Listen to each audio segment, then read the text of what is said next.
All right, everyone, welcome to another edition of the Good Life Small Business Podcast, and I am pleased to be joined today by Brian and Jessica Baer of Baer Studios here in Kearney. They have been in business for 25 years, and so I think that it is a great time for all of us to learn about a business that has been through a lot and has seen a lot of changes and a business that we all can learn from. So Brian and Jess, thanks for joining us today. Yeah, thanks for being here. Yeah. So let's get into it. Let's start with some icebreakers. What are books that both of you are reading or listening to right now that may be something that good for our listeners or just something you're listening to? Well, I read a lot. And when I say read, I mean listen. I'm an Audible person. Yeah, me too. Boy, I tell you, something you get from Audible is when the author is reading their own book. Sometimes there's a couple authors that even go off script and give you little anecdotes and stories. I know few authors I follow. Gary Vaynerchuk, he's a guy, he totally goes off script and riffs during it. So you get a lot out of the audiobook that you never would have gotten from the real book. But probably the best book I read last year was Story Brand by Donald Miller. This year, my number one book is Infinite Game by Simon Sinek. Both those are business building mindset books. Some other authors, I read every book that they put out. Dave Ramsey, Malcolm Gladwell, Seth Godin. So those are kind of what I normally listen to, and I probably tear through 12 books a year in that genre. The classic number one book that got me off the ground was The E-Myth, Michael Gerber. I think everyone needs to go back and read that and reread that. So good stuff. Absolutely, yeah. Jess, how about you? Well, with the E-Myth, when we were on the PPN board of directors together, that's the book that you gave all of us, I believe. We all have it because of you when you were president, so we've read that book. But currently, I'm almost done with the book called Mindset. It's by Dr. Carol Dweck. Okay. And it is such a good book about separating fixed versus growth mindset. Right. So it's showing or teaching you how to change your mind into more of a growth mindset. And it's perfect for this time right now because so much is going on and so many people feel like they're stuck or it's scary.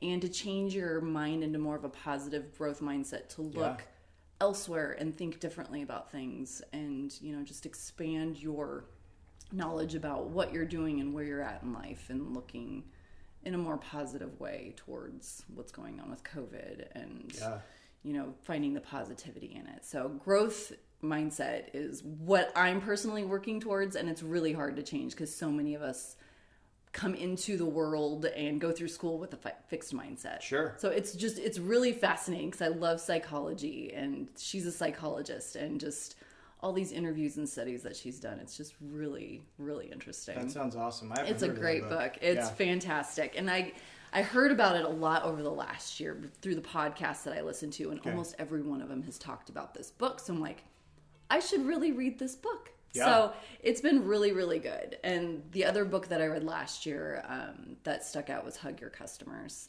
by Jack Mitchell. And he's a clothier and owned a suit store. And he talked about how to make your customers feel amazing and give them these little hugs through this whole process. So with us being a relationship-based business, those little tricks are just absolutely wonderful for any kind of business you're in. Yeah, absolutely. It's good books. That's great. Yeah. One of the reasons I asked that question is selfishly, I want to know more about books that are out there that I haven't heard of. So. And these are easy reads. Awesome. I'm not the reader that Brian is, but I'll still read. Now, do you read or listen? I read. You read? Mm-hmm. Okay. Yep. Yeah. I try to read and I'm asleep in 5 minutes.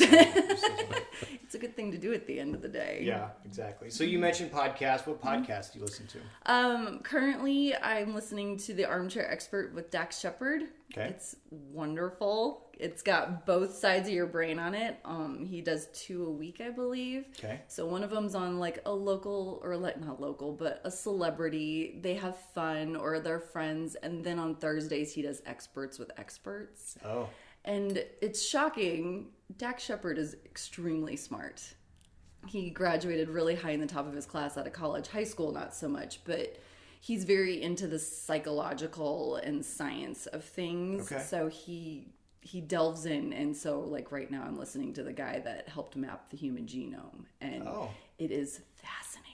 It's really good stuff. So it kind of plays with both parts of your brain. That sounds deep. It is very deep. It's cool stuff. And then I also listen to Rachel Hollis, and then it's called The Social Media Marketing with Michael Stelzner. Okay. So it's a lot of learning about different kinds of social media outside of our photography industry that we can maybe bring in to ours. Yeah. There's a ton of social media podcasts out there, and I haven't really found one that I like. So This one's really good. Okay. I'll have I to like look it. at that one. Yeah. How about you, Brian? I've got a bunch. If I'm not listening to an audiobook, I'm listening to a podcast. But I think it's really important, no matter what industry you're in, to listen to outside of your industry. Because I'm sure there's a podcast for your business specifically. Sure. And so many of your competitors are also listening to that exact same podcast. And if you're all doing the same thing, nothing differentiates you. So I look outside of my industry to kind of gain inspiration and get the leading edge, and then figure out what I can bring into the business. But podcasts I listen to, a lot of economic podcasts. Yeah. The NPR, Planet Money, Indicator, How I Built This, Freakonomics, Story Brand. I mentioned the book. They have a podcast also. I listened to that one. That's a good one. Those are kind of that type of podcast is what I usually tear through. Yeah, I'm like you. I have a list of, I've said this before, I don't know how many, and I don't get to listen to very many as often as I would like to. But selfishly, I like to know more about them, so I can just add to my list. So those are all good ones. The Story Brand one, I really like that one. He's got some really good guests, and they're not too long, so those are good ones. So great. So let's just get into it. Tell me more about Brian Baer and Jess and Baer Studios and what the last 25 years has been like. Yeah. Well, my start, I didn't have a job that I quit to go start this. I graduated college here at UNK, and while I was a student, and I was an advertising major, probably best suited to go be a photojournalist. With a semester to go, I realized that this is what I wanted to do. Being a self-employed business person, I went to the business department and I begged them to let me into the small business management class that had 47 prerequisites. And I'm sure they would say no, but they said yes. So I wrote a business plan that last semester of college because I was doing photography as a side hustle at the time. I worked at the local camera shop, worked for the student newspaper. Both of those places were places people would call if they needed a photographer quick. Okay. And usually it's a cheap photographer. Right. So being a student, I got my feet wet before I even graduated and had a business rolling. And the day after I graduated UNK, I was off to a wedding to work. So that was 25 years ago, and slowly evolved into what we have now. But it didn't hit the ground running. I didn't walk that business plan into a bank and get a giant loan. It was literally bootstrapping my way through the entire process. So reinvesting my earnings into buying a little better equipment, more lights, more into marketing, you name it. So at the beginning, anything that wanted me to take a picture, I would do it. Okay. All right. Anything. My very first paying job was to photograph an accident scene on the side of Interstate 80.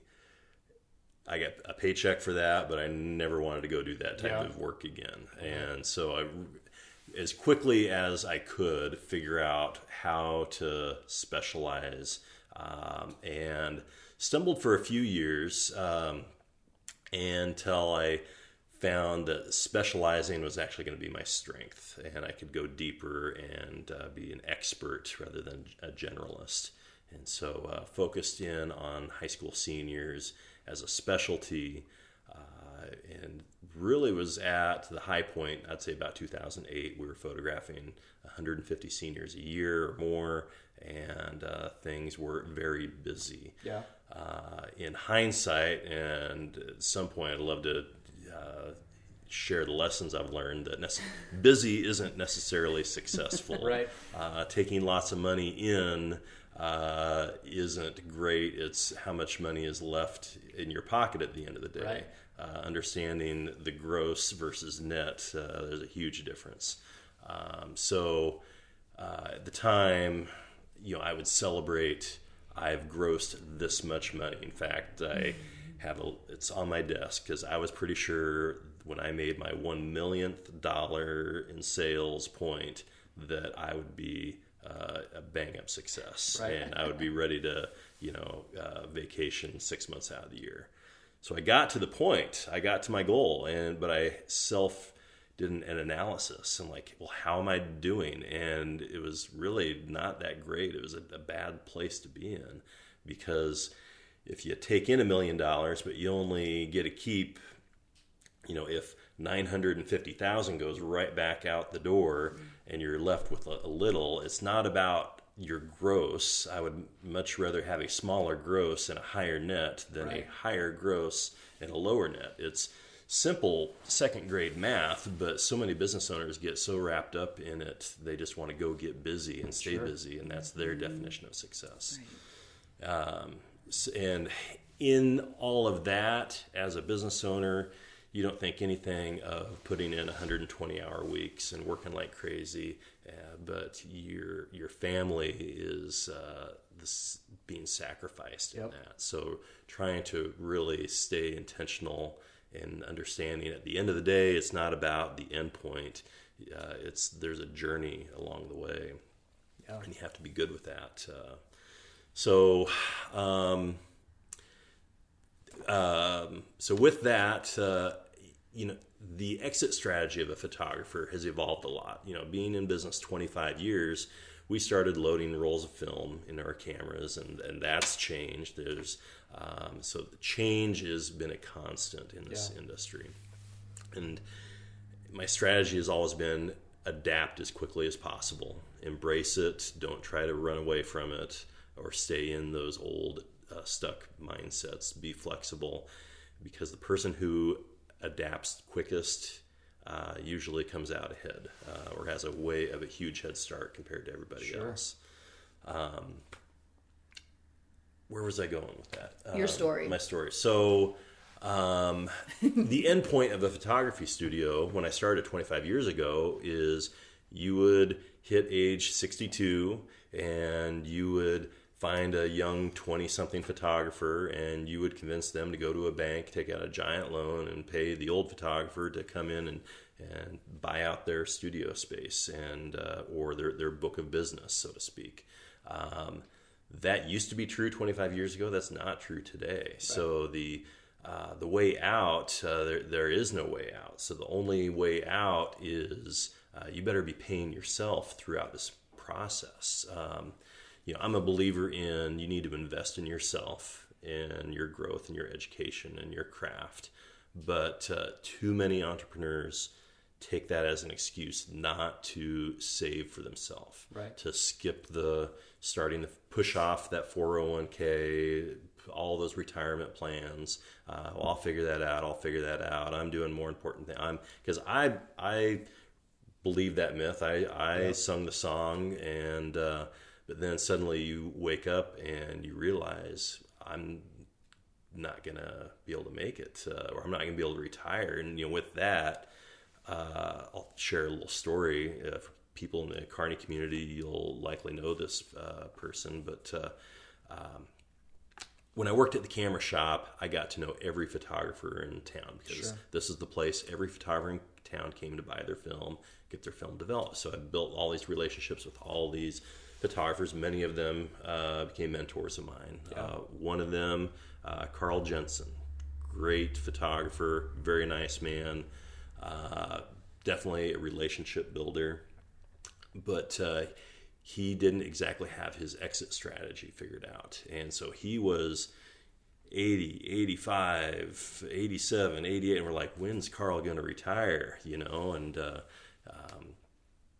And he just didn't retire, and he passed away. And he had no family, and so some photographers came in to kind of help settle his estate. And about that time, some of his clients came forward and said, hey, I bought these gift certificates. I'd like to get refunded from the estate. And I hate to say it, there was no money left in the estate. You hear paycheck to paycheck, you think that's just for employees. It can be for business owners too. So there was nothing left to refund the credit that was on the books. And so our photography community stepped up, and we all said to all of these people that were holding gift certificates, we will honor this gift certificate at full value. That's awesome. So a community kind of came together, but the lesson in that is, save 10% of what you bring in.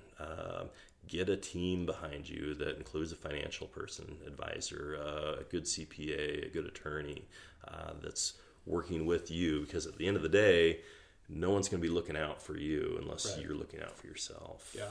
So. Yeah, I think that's the hard part, is stepping back and taking a look at the financials. Even if you don't like to look at the numbers, you have to look at the numbers. And you have to know where you're at. It doesn't matter what business you're in, what industry you're in. You have to know what those numbers look like. Otherwise, you're just out in the middle of the water and you're just doggy paddling, and you don't know how much longer you're going to keep your head above water. You just have to look at the financial side of it. So, in 2015, I went through a divorce and was forced to analyze my business. If I had to sell my business today, what would it be worth? And literally, my business was worth what my equipment would be worth on the used market. Backgrounds, lights, cameras, lenses. That's it. Yeah. Office furniture on an auction, because there's no value in the business. The name, if I exit the business, and all there is left is a pile of used gear. So that was definitely a wake-up call to get things figured out. Yeah. And with that, known Jessica professionally through the years, through our estate association, but shortly after that, Jess and I came together. So maybe this is a good time for you to back up your story, and then we can pull it together. Yeah, that's a good idea. So I have been in photography for a really long time. I'm a second generation photographer. My dad is getting ready to retire at the end of this year. So it's really exciting for him. But growing up with it, he started when I was little, in the basement of our house. And so just kind of growing up around it, but it was a side hustle for him. Okay. He was a mechanic for 10 years or so. Oh, really? Yeah. So he worked at the local co-op, and then moved into custom woodworking, which he is still doing those skills and doing it and loving it. And but he went into photography full time shortly after I did as well. So I graduated high school, kind of grew up with it, like I said, with him. So I did a lot of assisting with him, just kind of watching what he did. Shot my first wedding in high school. Nice. It was a very low budget thing. It was a couple, they were super young, got married, and Dad's like, how do you feel about shooting this wedding? I'm like, okay, I think I got paid like $200 for it. Nice. But it was on film, and just let me go. And so it came time to decide, what do I do for college? Sure. I was either going to go into psychology or I was going to go into photography. And so I decided the photography path, and I was going to go to a school out in Colorado. And Dad, being the wise man that he is, said, you're going to learn photography by apprenticing under another photographer. Yeah. And I'm not going to be able to teach you what you need to know. You need to go learn under somebody else. And a business degree would be a really good idea. So that set me on the path. I went to UNO, got my business degree with business small management as my Bachelor of Science. And I worked for another studio for about 7 years. Started at the bottom, assisting, worked my way into photographer, and ended up shooting weddings and sessions on my own. A large studio? Yes, it's a large studio. He had 3 locations at one time. One in Arlington, one in Lincoln, and then one in Omaha. So I bebopped between 2 of the studios while I went to school full-time, and I worked full-time. So it was a lot of hustle, and I came out of college with no student debt because of that. Good for so you. that was a huge help at the beginning. Like I said, I worked there for about 7 years and finally decided it's time to do my own thing and put my own name to the portraits. And so I worked out of my home ever since and did a lot of location photography. And, through the moves, we got a slightly different structure of a house and had a studio in my basement. And that's when it just kind of flourished and blew up. And then, like Brian said, we came together in 2016 when we both found out, wow, we're kind of in the same life stage and got to know each other on a totally different level. We were always colleagues and very professional. And Brian was kind of a marketing mentor for me for a few years because I'm like, ooh, he's in Kearney. He's far enough away. I can ask him. And he opened up to like, this is what I do. This is my marketing schedule. And I just, being on the board with him, got to see a lot of his business practice as well. And so he openly shared with me a lot. So it was always professional. And then 2016, we became friends and then more. Very cool. Yeah. So to take a step back, did you always know you wanted to be a photographer? Probably since about 16 or 17. Yeah. So from a young age. Yeah. Did you always know? I wanted to be an artist in high school and started that path in college and found out the term starving artist really is a real thing. And but wanted that creative outlet. And so found photography is definitely a way to funnel that creative energy into a product. And rather than create landscapes or whatever, I could actually work for clients and into the portrait business. Right. And being a photographer and being the creative mind and having a business sense, you get to do all of that, not just creating images, but you also get to create content for marketing. And now that there's all this social media around there, you get to use all these favorite parts of your brain to build this business. Yeah. Very cool. So what's your favorite part of being a small business owner? The flexibility is amazing, to be able to exit the middle of the day or schedule something personal or to pop in at the school talent show midday and to be able to do that, huge perk. But probably creative problem solving. So yes, creative. You think creative as a photographer, you're taking pictures, but really the problem solving aspect. Change. When change happens, how are you going to solve this problem? And to figure out how you're going to adapt to the situation. And that's, I guess, where I get my my buzz. I guess in fact, we were just talking about a totally different project today, and where you.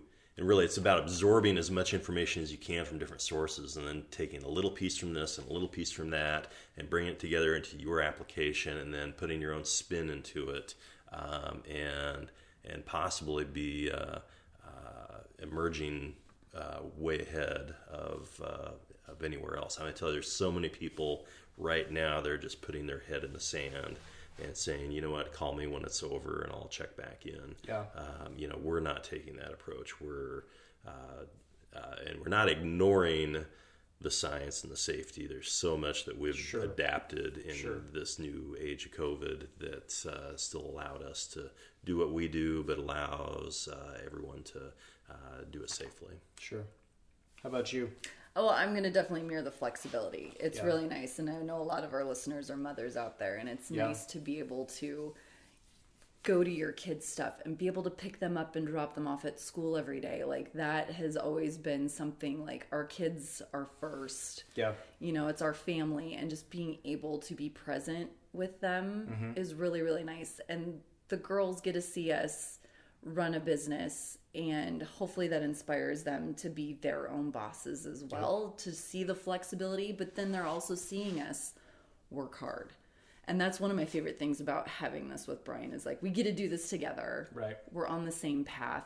We know what the end goal that we want for this, and it's continually evolving. And the nice thing about being our own boss is, like, we get to try new things without asking anybody else's permission. Right. It's on us, and if it fails, it's on us. We are our own accountability with each other. Sure. And mirroring what Brian said about the whole problem solving, he is so good at that. And I always need to let it soak in. Like, his mind is going. He's like, hey, Jess, what about this? What about this? I'm like, I'm working on this project right now. Can I just soak that in and we can circle back to that later? Which we always do. Like, Right. I've got a notebook of the ideas and we circle back to it. And so it works really good. It's nice being in a partnership with Right. someone that has the same ideas. We have, you know, different takes on them, but it's nice to be able to bounce it off of somebody and have, it's almost kind of like a safety net with each other. Yeah. Yeah. You know, we play to our strengths and weaknesses with each Sure. other. Yeah. And it's just nice to be able to come together with. Well, and it definitely there's strengths and weaknesses in this relationship, but there's also the ebb and flow of the energy. Like, I have Yes. to stop. You take it and keep going, and then I come back in rested. I'm like, all right, hand it off to me because I'm ready to go again. So you throw that extra access into the equation, and so it's fun. That's a huge blessing. It It is. really is, because I'm the same way, where you get excited about something, but then whether it's an hour later or a day later, you're just like, oh, I'm just exhausted. And probably working together now, you guys can kind of pick up on when the other one's starting to lose energy and when it's time for you to pick it up and yeah. So so is this what you thought it would be? Business life, I can't imagine it being anything else, honestly. Growing up, my parents basically were paycheck earners, went to a job, clocked in at a certain time, clocked out at a certain time, and they were trading their time for dollars. And so the entrepreneur in me really wanted more than that. And it's a little bit of a give and take, but I felt like it's a little bit of a roll of the dice too. But really, at no time did I ever put everything on the line and go all in, because your best teacher is failure, and so failing is part of the process. You just need to make sure that a failure isn't a career ending or a business ending proposition, and to evaluate those risks on many decisions on many levels. Sure. Yeah. Jess? Yeah, well, it's an evolution for sure. Yeah. So it's like, we both started our own businesses thinking it was going to be solely on us. And then now we're together and it's evolving into something totally different than I'd ever would have thought, Yeah.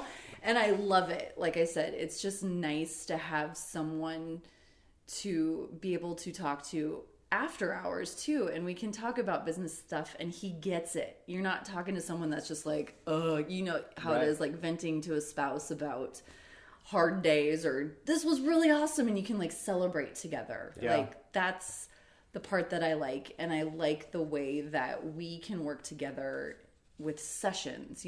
He can be the main shooter and I can assist to help, get kids' attention and look at the details, and we can flop on a dime. Sure. Where if the kid's not responding to me and he's wearing his chicken hat, it's great because then I can step behind the camera and pull the trigger and, move things around. So it's just a really nice dynamic, and it's just, I'm not putting an end vision of what this looks like because it is changing all the time. Like, we've been through a lot in the last 4 years together with life changing and everything. So it's been it's been great. Like, I don't want to have to sound like all sunshine and fairies and stuff, but it's a nice evolution that we're going through together. So I'm really happy, like, with where it's at. And I always compare it to, you know, being a mom and seeing your kids in certain stages. And you get to that next stage, you're like, oh my gosh, I love this. You know, they're getting their own cereal. And then they get to the next stage. And then, like, Joey's 10 now. I'm like, I love this. So it's like that. It's like watching your kids grow. Sure. It's like our business is growing and you get into that stage, you're like, oh, I love this. Yeah. So that's kind of where I'm at. Absolutely. And you guys, I mean, where you work with seniors, there's probably times where, just from a connection standpoint, you maybe have a better connection with a senior, or you would, and you guys can kind of just let the other one, whether it's shooting or setting up or whatever it may be, can just kind of work together. Where if it's just one person, maybe sometimes if you don't have that connection, it's a little bit harder, which, you know, I'm sure you guys do a great job with that. But, you know, in that example, you know, our seniors get 2 photographers. You know, I generally take the studio stuff, Jess takes the outside stuff. But I always take the sports aspect. If they bring a car, I'm the car guy, so I gotta do the car stuff.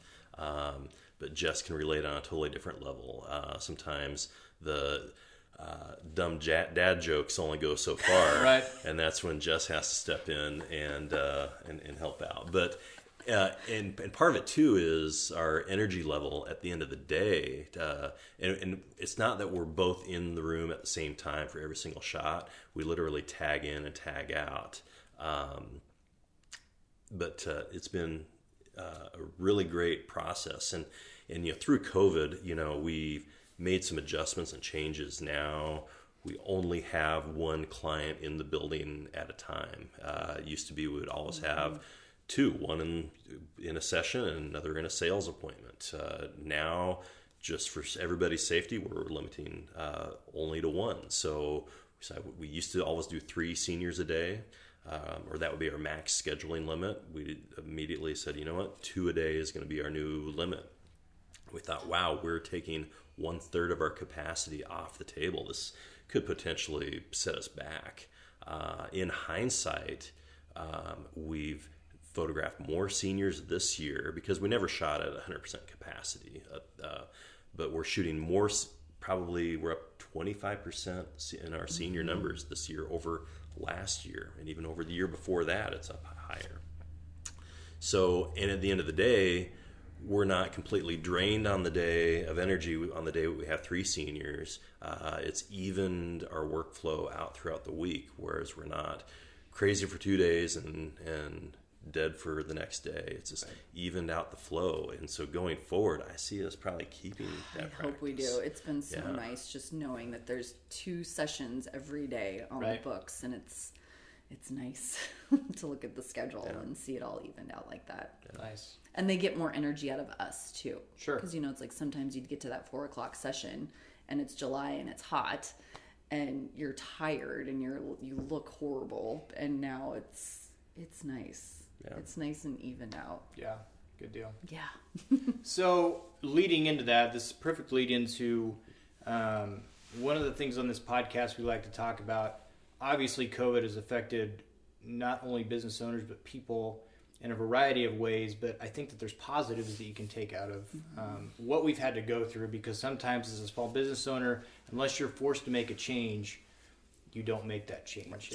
And COVID-19 has really forced us to make changes in our business so that we can survive. It doesn't matter what business it is. So you've talked about scheduling. Is there anything else that you guys have implemented that you are glad that, you know, not glad that the pandemic happened, but I'm glad that we made this change, because this is something that we can use going forward that's going to make our business better? Yes. And I can take that one if you don't mind. Well, no, totally. We'll start with that, and then you can riff off of that, because you're good at riffing. Go for it. So, with that, with only allowing one household in, you know, having 2 sessions a day, that really limits our schedule and client schedules too. And everybody likes to be cautious with contact and stuff. So we've implemented screen sharing from home with the sales appointments. So instead of coming here to the studio, if we have a session, we can still do their sales appointment from their home. Sure. So we use a company called ScreenLeap.com. It's a lot like Zoom, but it's a screen share, and we talk through our phones, and they're in the comfort of their own home. and Carrie's here, at the studio as if they were here. So we still continue to fill our schedule as if they were here. And it's been really nice because it's comfortable for people, because our reach this year with sessions it's a nice radius. So it saves some people an hour and a half drive to come back and view and order their photos. They can do it from their home, which I do with all of my Omaha clients. I don't expect them to come to Kearney to order their photos. So we had already started that and brought that now with our clients here at Baer, and it's been really well received. And now that things are slowing down, people are starting to be able to come back here and place orders in person. Yeah, but you've always got that option. Yeah, so it's been really nice. Yeah, growth, they say growth happens outside of your comfort zone. If you stay within your comfort zone, you're not going to grow. COVID-19 has pushed us out of our comfort zone, and it's grow or die, basically. Right. There's no standing still in this. So that's definitely a perfect example, but we're always evaluating all of our best practices.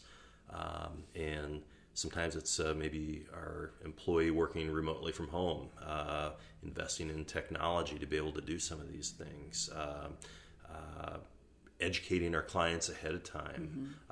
The communication process with our clients has all evolved, and will stay in place, because it just helps our business no matter if we're in a pandemic or not. Sure. Yeah, and we continue to build trust with our clients, because we've become more graceful this year, because people are nervous. And, if they've booked during a fall family special and they can't make it because one of their kids is sick and they need to get tested for COVID, we're honoring that until they get better or later in the year. It's just learning to give that grace to people and be flexible. So it's a nice trust builder with our clients too, knowing that we'll be here and that we'll honor what they want to do. Yeah. And I think clients have been, speaking for myself, clients have been more patient as well and understanding, where maybe before you're like, I can't make this change because my clients are not going to like it and I'm going to lose business. Whereas you realize that actually you can make a change, and it's, people are willing to adapt if you're offering the kind of service and the quality that they want. Yeah. So exactly. Yeah, just kind of have to do it sometimes. Yep. So, I want to ask something that I thought of as we were talking here. For you, over 25 years, for both of you really, how has the competition in your industry changed? When I started 25 years ago, if you wanted to know who your competition was, you went to the phone book and opened up the yellow pages and went, okay, there's 9 photographers in this community. That's how it worked. That's not the case now. Best of Kearney, the newspaper, the Hub does a contest, and last year there were 70 photographers in the running for the ballot. So it's spread wider and thinner, I guess, rather than. But within that, we stay constantly educated, and we have a network of other photographers within our community and outside our community. But the thing that's helped us stay relevant is that we've niched in and rather than try to do everything, we focus in. And part of that is a mindset shift of what our studio offers. Honestly, we don't see ourselves as a photographer. We see ourselves as an interior designer. We want to consult with our clients and help them decorate their homes with custom art that features the people that they love most, their family. And when we start with that mindset shift, suddenly we are in their homes, looking at their spaces, looking at their colors, helping them coordinate outfits that will work well with their furniture, their carpet, the cabinets in their kitchen, so that we can build with the end in mind before we tell them to show up, and we'll take some pictures. We go really back it way up so that we can bring it forward and create this custom experience and wall art is the goal. And when that mindset shift has happened, suddenly instead of having 70 competitors in our market, there's 1 or 2 competitors in our market. So that shift, suddenly we're not left with a lot of competition to think about. I agree. Yeah.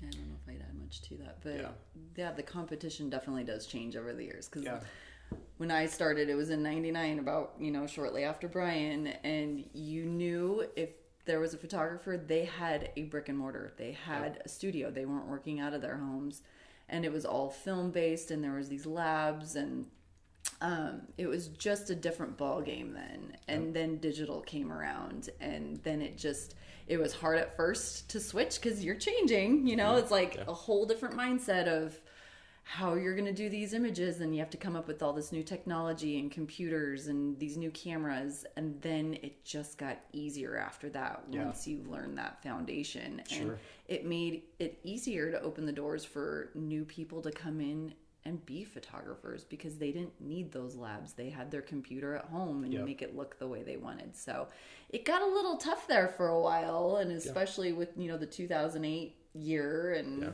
it was hard on a lot of us. And that's when I started my business, was at the hard year, and I had nothing to compare it to because I was new.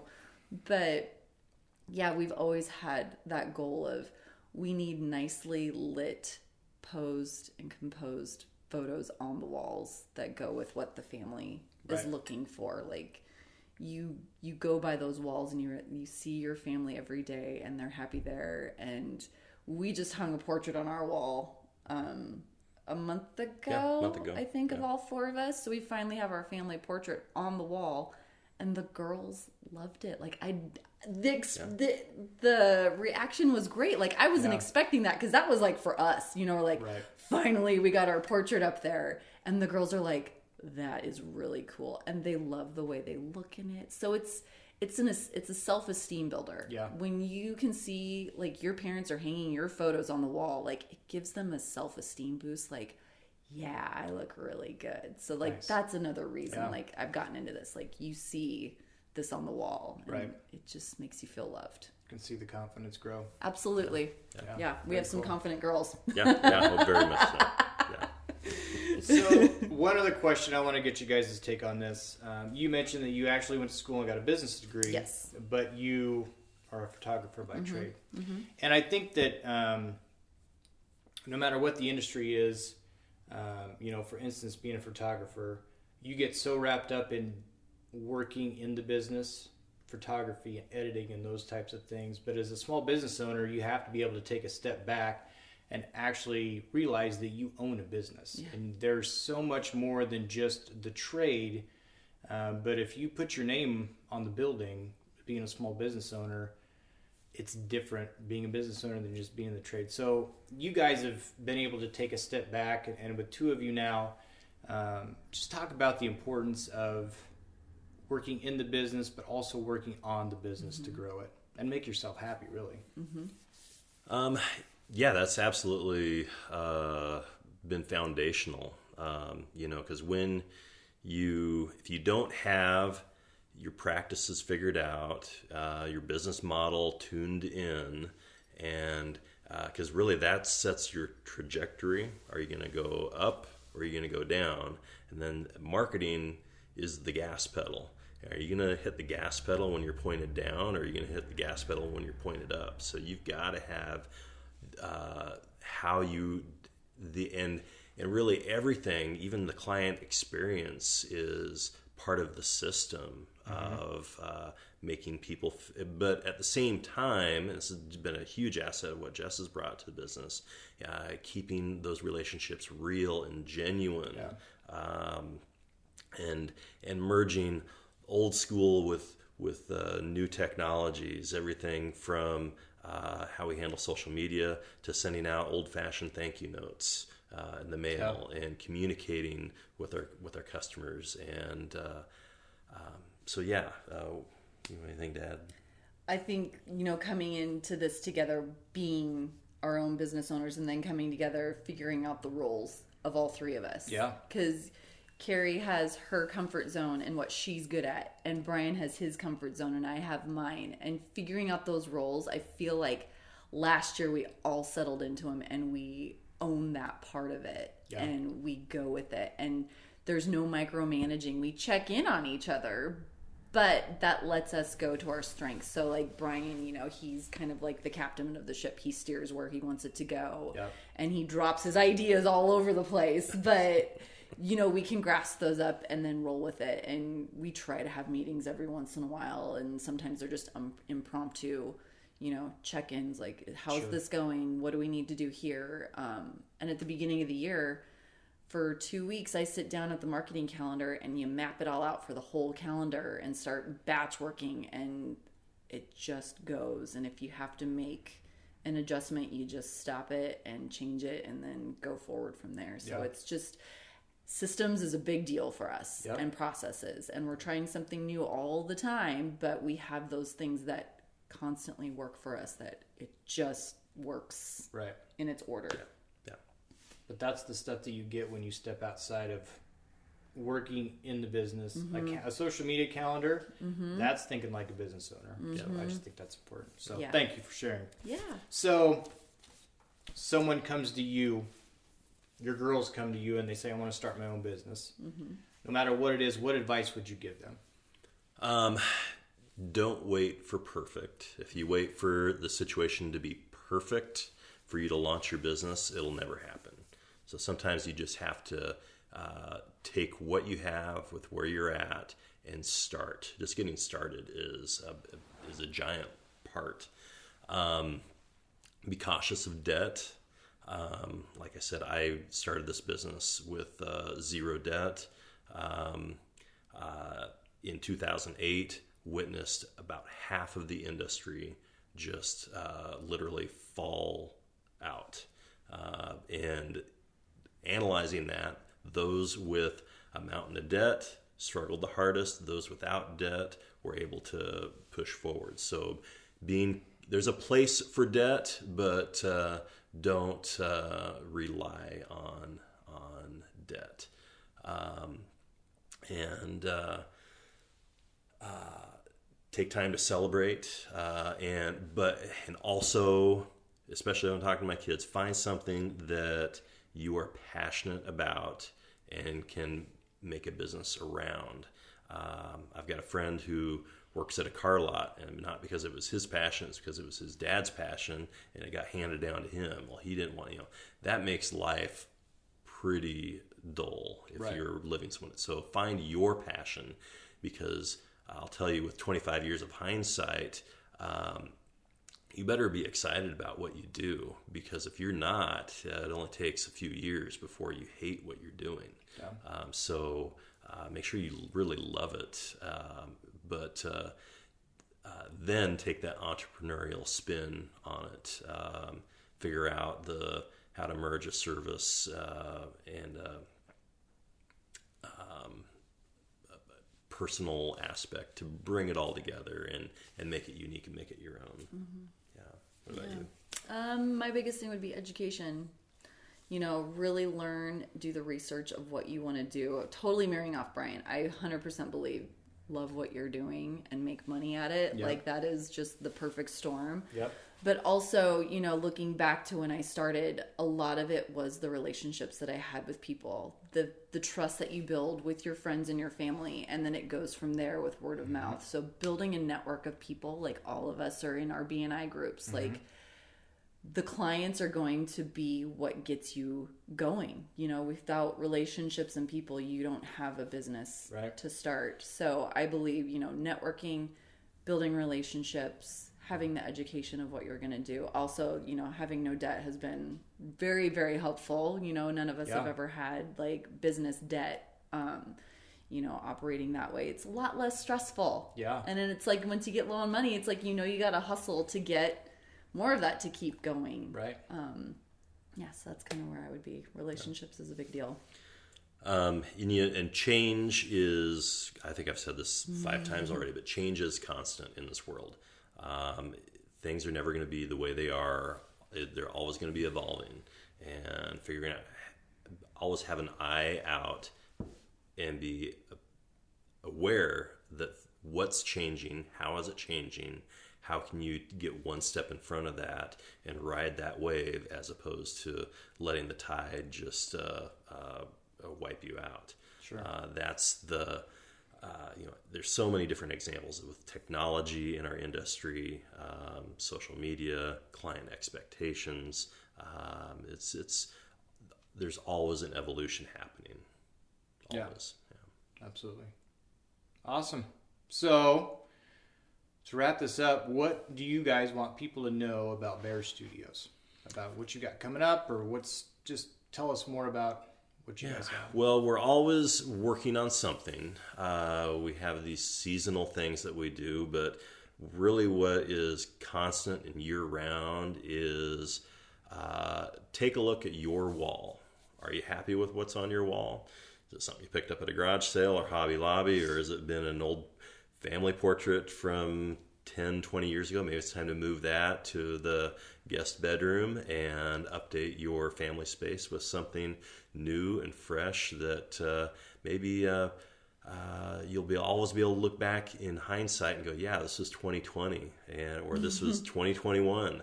This was that year. Yeah. That's where we came together as a family, to decorate and enjoy your space. And yes, we put things on your walls, but yes, we also want things for you to share on social media too. So it's not that we don't do that; we do it all. Yeah. What do you have to add to that? I would agree. Just document your family. This is an ever-changing year, and a lot of us are tired of hearing that. Yeah. But like Brian said, it's the year that families are coming together. They're at home. There's a lot less. There's not a lot of vacationing going on. You're at home with your family. Embrace that. Put them on your walls so then kids can look back years down the road. Yeah. We're not doing digital files and they stay on a disk or a USB drive. They're coming out with a finished product ready for their wall. And just, you guys can kind of see here, we've got examples of families that they want to treasure that moment in time. Right. Is the big deal. It'll be ever changing, but document your family. Yeah. Awesome. Yeah, document your family's legacy, definitely. Yep. Very cool. So where can everybody find you? Social, website? Where can we learn more about you? Our website is baerphoto.com. We're on Instagram and Facebook as Baer Studios. Give us a call. We operate 9 to 6, Monday through Friday. So if you want to reach out to us, we'd be happy to visit with you. Awesome. All right. Thank you both so much. Really appreciate it. Thanks, Brian.